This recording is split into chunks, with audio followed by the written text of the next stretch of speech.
Good morning. Well, it's morning where I am, author Denise Hollingsworth, and I am delighted to present my guest today, Ashley Edwards. Ashley is going to talk about how technology can assist in mental health support. This is a fascinating app that she's developed. She's a startup, and this startup is going places. Ashley Edwards has been featured in Forbes Under 30. Also, she's in a Google Accelerator program. So this is really exciting. She developed an app. Looks like it's Sarah Noor, who I can always depend on. Hi, Sarah. Sarah's from Pakistan. Sarah wrote me recently and say, I'm ready for your next live interview. Where are you? So she's joining us this morning. You know, this channel is meant to provide you with tools that could help you develop to your fullest potential, the potential that God has for you. So I'm excited to chat with you on various topics, and hopefully they bring meaning to your life. And if it's not something that you feel like you can use, please share it with someone else that can benefit. So give comments. The comments are very helpful because this is a new YouTube channel. So I want to make sure I'm giving you what you need. So please provide comments and feedback. And if there's anything, as I said, anything you think someone else could benefit from, by all means, share it with them. So this month is Mental Health Awareness Month. There are campaigns, various campaigns, and we're wrapping up the month of October with Ashley Edwards. So, hello, Oshima. Oh my goodness. Yes. And Anita. So good to see all of you. So good. So we're going to get this thing started because I know that you want to hear more from her than me. Remember, if you have a question as well, please, if you have a question, enter it into the comment section. So, hello, Ashley Edwards. Hi, how are you? I'm doing great, and I am honored, and I just feel real special that you're joining my cyber family today. So, Ashley, I know that you're the founder and CEO of this really interesting startup called MindRight Health. Did I get it right? Yes, you did. Mm-hmm. Yes, and I've already told my viewers that you were featured in Forbes Under 30. Did I get that right? Yeah, 30 under 30, yep. Mm-hmm. 30 under 30. Now, how did you become recognized for that? That sounds sort of special to me, and I think it is special. Yeah, so I was recognized for Forbes 30 under 30 with my work with my startup, Mindrite. So Mindrite provides mental health coaching over text message to young people. And Forbes recognized me in their 30 under 30 social entrepreneurs category, which was a really awesome honor to have. Oh my goodness. Can you tell us a little bit more about your background? Yeah, sure. So at the end of the day, I'm just someone who saw a problem in their community and wanted to do something about it and was able to find resources to support that goal. But I am born and raised in New Jersey. I'm based in Newark, New Jersey. I went to college at Yale and business school at Stanford and ended up working in education here in Newark and really just saw the impact of mental health on my students and kind of led me down the path of founding Mindrite. Oh, that's so fascinating. So you say that you worked for a little while in Newark in the school system, right? Yeah, that's correct. Mm-hmm. All right. And so in that experience, that work experience, you identified a need amongst adolescents. And I suppose you didn't see that need was being met? Oh, absolutely not. And I mean, the need was absolutely not being met. I worked at a school that had hundreds of kids and one part-time social worker, and we were living and working in a community that had such high trauma exposure from just being impacted by violence, food deserts, mass incarceration, all of those things. But when kids came to school carrying so much grief and loss and anger, there was not nearly enough mental health support. So I just saw that. I wanted to create something that students could go to and feel seen and heard and get the support that they need. Yeah. Obviously, you were, a very young woman. That was a few years ago. So, can you give me any particular incident? Of course, no names, we're respecting privacy, but any particular incident or series of incidents that made you think, I've got to do something about this? Yeah, I mean, there was one particular incident. I had a student at my school who his friend was killed the day prior, and he came to school that day. And mind you, my title was director of operations at the school. I was actually 21, 22 years old, so really young with limited training. And so as soon as the student showed up at school, again, there's no social worker available. There's no school psychologist. The principal literally sent that student to my office, like, okay, go see Miss Edwards for the rest of the day. And so I was working on reports in my office and literally pushed them to the side and became an impromptu grief counselor for the student for the rest of the day. And I was happy to do it. It was a privilege to do it. But the student deserves so much more than me. And so that, like, seeing that situation where we're putting kids in situations where they're just not getting the support that they deserve, it just made me incredibly angry. So. Oh, that's what you felt. You felt anger, but you used this anger to do something really positive, which is great. You just didn't talk about it or blog about it. You were being about it. Yeah, definitely anger. Being about it. All right. So you developed this app, and I'm curious, what it must have been sort of a foreign concept for people in your life, like for your parents or someone. What did people think when you're like, I'm going to develop an app to support people with mental health concerns? Like, what kind of response did you get? Yeah, not everyone understood it immediately. At the end of the day, I was building something for younger generations. And so those in other generations may not have got it. Like, are people really going to tell you how they feel over text message? Like, I don't believe it. But when we would talk to teenagers, they would immediately get it, obviously, because it was created for them. And so that's when I learned a really important lesson to just focus on the opinions of the people you're trying to serve. So. Yes, right. They were ready. You were meeting them where they were. Exactly. Right. That's what they told you. We have a question, two questions from Sarah. First of all, she wants to know how you are today. I'm good today, Sarah. Thank you. And then she asks, can you tell me how it came to your mind that you could even make an app? What would make you think that you could enter that piece of technology, that arena? Yeah, I mean, I definitely got a lot of support from different professors and advisors when I was in business school at Stanford and in Silicon Valley, and just knowing what's possible. And like, for me, I'm not an engineer. I don't have a technical background, but I knew about the community I was serving. I knew about the problem, and that allowed me to start designing something. And then I could identify, okay, what skills don't I have, and then fill in those gaps. Okay. All right, Sarah, you get that? She said she filled in the gaps, recognizing what her particular skills were and understanding, well, there are people I can reach out to fill in the gaps in my knowledge. Right? Excellent.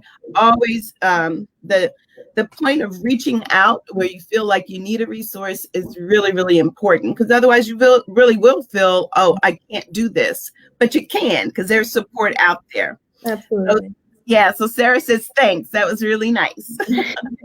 Okay, so now tell me generally how this app works, just very generally, because I can't imagine it. Now, maybe this is the limitation of my mind, but I'm wondering, I'm familiar with an app that plays music. I'm familiar with an app that I can play games. I don't know too much about an interactive app the way you're describing. Yeah. And so when people hear about MindRight, a lot of times we refer to as an app because that's obviously what we know. There are a bunch of apps, the App Store. Technically, MindRight is not an app. It's really just a phone number that you text, similar to like how you text a hotline number. So we're a 6-digit number, and so all someone has to do is text our number to sign up and get connected to start talking to our coaches. Oh, okay. All right. So they're not texting a machine, like I don't know, some sort of automated thing, because I do sometimes get texts telling me of where a deal is, or reply yes if I want to confirm an appointment. I mean, I'm familiar with that type of interaction. Yeah, so it was very, very important to us that it'll always be a human on the other side. We work with young people who have been failed or abandoned by adults in their lives consistently, and they did not want to talk to a bot. It's very important to be able to build trust with them. And so it's always people on the other side. Oh, okay. I think I heard you say a bot. They didn't want to talk to a bot, right? Yeah, a bot is in a robot or one of those automated, like, here's a deal at whatever store today, like those type Yeah. of things. Yeah. Yeah. Uh-huh. Okay. So if I'm a teenager, dealing with grief, say the situation you've just described, and I want to get access to this app, how would I participate in something like this? Yeah, so you could text our number to, or I'm sorry, not text our number. You could go to our website, and there's a button you can click to get started now with Mindrite, and that way you can sign up for the wait list. It'll give you information on how to contact us.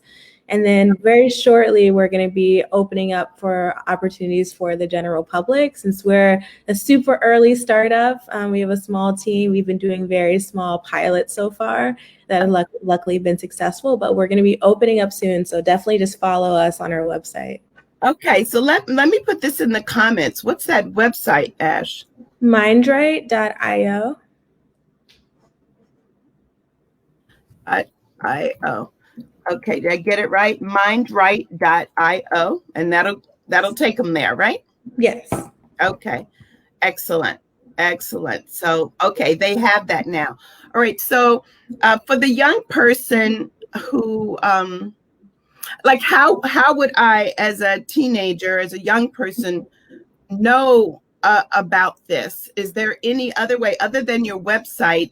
Mm-hmm. Would, or maybe in the future, will counselors at schools know about it? Like, how would this message be pushed out to more people? Yeah, so for the schools that we're partnered with, they broadcast it to their students. So if you were in one of those schools, you would already have heard about Mindrite. And as we grow, it'll be just more and more awareness of Mindrite. Okay. Are you able to say how many active participants you have at this point? I mean, I can say we've served hundreds since we started, and we've had Okay. several different partnerships, and we're looking to grow probably like 10 times our current numbers in the next couple of months, just due to the interest we've had during COVID. Oh my goodness. Yes, absolutely. Now, I mentioned to my listeners, my viewers, that you're in a Google Accelerator program, and this is something just for startups. Can you talk to us at all about that? Well, yeah, we actually just graduated from that program. And so the Google for Startups Accelerator program, Google recently launched their first ever accelerator for Black founders who are running tech companies, which was really amazing to see Google kind of leading the way. And so it was a period of, like 2 to 3 months where we had really intensive mentorship from Google, office hours. They connected us with different Google tech products and services. And it was just really fantastic to have that level of support. Yeah, I'm really grateful I was able to be a part of that. Oh, that is wonderful. That sounds like such a great opportunity. Well, Ashley, we're really looking forward to hearing more about MindRight. I encourage people to actually go there on the website so that they can get more details. And I'm excited about your program expanding, this opportunity expanding, because we know that there are many mental health concerns in the community, across all communities of youth. And this is really an underserved population. Sometimes mental health issues aren't even diagnosed or noticed until they're older, when really the trauma was when they were much younger and they could have, used some help at that time. I was wondering, do you have any data around how many young people actually deal with mental health concerns? Is that something you all have ever looked at in the development of this? Yeah, it's something we definitely look at the research. I can't pull the numbers for you right now, but I think if that's something people are interested in, we can share resources if you contact us from our website. Okay. All right. And here we have someone asking for some resources right now. So it's MindRight. All they have to do is go to the actual website, and there they will find the phone number, right? That they can text information. Email address. Yeah. And then they can ask to be put on the waiting list. Yeah, information on how to get on the wait list or other resources that we recommend, any of that. And then for your last question, one of the stats just came to mind around mental health. So one thing that really encouraged me to found Mindrite is there's a stat that 1 in 3 inner city youth actually have PTSD. And that's a rate that's higher than veterans coming home from war. So a lot of people don't realize that, but yeah. Yes, yeah. No, I think unless you're in the school system, this is just me surmising, but I think if you're in the school system working with students every day, I think you recognize the trauma that they're coming to school with, and how that interferes with their education. Yeah. I'm pretty certain of that. And of course, that has a snowball effect, in the educational process as they continue on, go through high school, and could affect, whether they go to college or, trade school or whatever. If you have mental health issues that have not been dealt with, clearly it's going to prevent you from being all that you can be. So this is a tremendous service you're offering. And I pray that this will be something that will take off. Is there anything else like this, Ashley? No, not really. I mean, there's a crisis hotline called Crisis Text Line where people can text when they're in crisis, but there's not any other daily support that people can get. Yeah. All right. Because as I understand your model, based on what I read online, someone can just call as often as they want. That's the plan. Even throughout a day, they can go back and forth through text, not call, through text throughout the day. There's no limit at this point. If they need some intensive conversation, they can get it.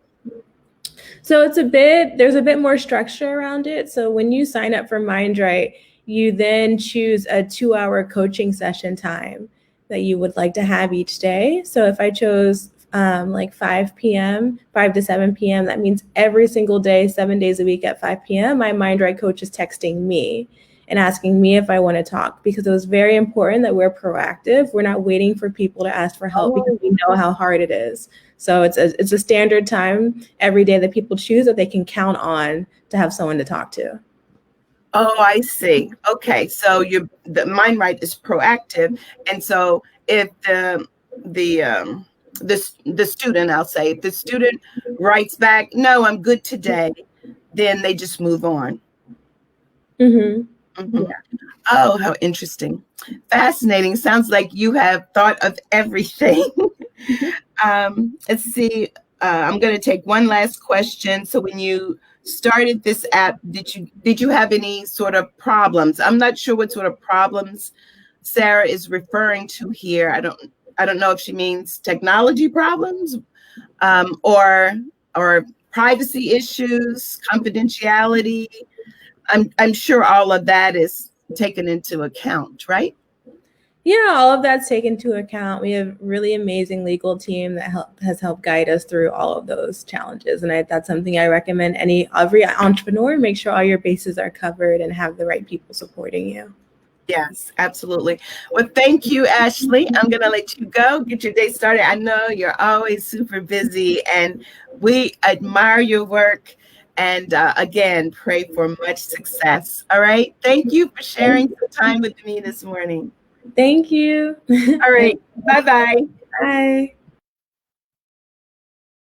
Oh, that was just tremendous. Again, I'm trying to provide tools and explore various options for you to be your entirely great self. And if we're struggling with mental health concerns, obviously you can't get there, right? So seek professional counseling where needed, and to find out that there are organizations like MindRight out there, especially saying, hey, I got something for you. This is a young person who saw a need in the community, saw trauma in underserved communities, saw trauma in young people, and thought, I can't wait for someone else to do it. I've got to step up and do it. Anybody can talk, but we all can do if we simply apply ourselves. So you take care of yourself, and remember, share this if you feel that someone else could benefit from this information. All right, until next time, author Denise Hollingsworth out.